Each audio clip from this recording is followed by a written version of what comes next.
So hello everyone, सबैजना सन्चै हुनुहुन्छ। आई होप सबैजना सन्चै हुनुहुन्छ। म पनि आरामै छु। अनि अब दसैँमा घर पनि आयो होइन, गाउँमा दसैँभित्रै सँगसँगै म पनि घरभित्रै दिएको। अनि अब म चाहिँ हिजोदेखि आएको र अबदेखि चाहिँ सोचिरहेको छु कि डेली आफ्नो गाउँको अथवा आफ्नो घर वरिपरिको म भ्लग बनाउने छु। सो यो भ्लग पनि त्यसैको लागि हो। Please keep watching.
सो सबैजनालाई थाहा नहुन सक्छ, म चाहिँ खोटाङको राजापानी भन्ने एउटा सानो भिलेजबाट बिलोङ गर्छु। अनि यो भिडियो चाहिँ त्यहीँको हो र यो चाहिँ मेरो घर वरिपरिको मात्रै भिडियो भयो। सो म चाहिँ सोचिरहेको छु, अब मेरो गाउँ त अलिकति ठुलै छ नि त, हाम्रो जिल्लाकै पनि अब 3rd 4th कुनमा आउँछ, अलिक ठुलैमा।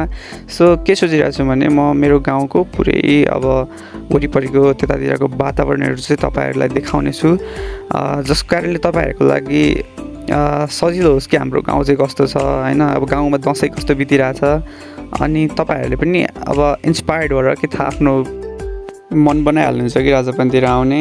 सो त्यसैको लागि बनाएको है। So yes, thanks for watching and happy Dashain to all.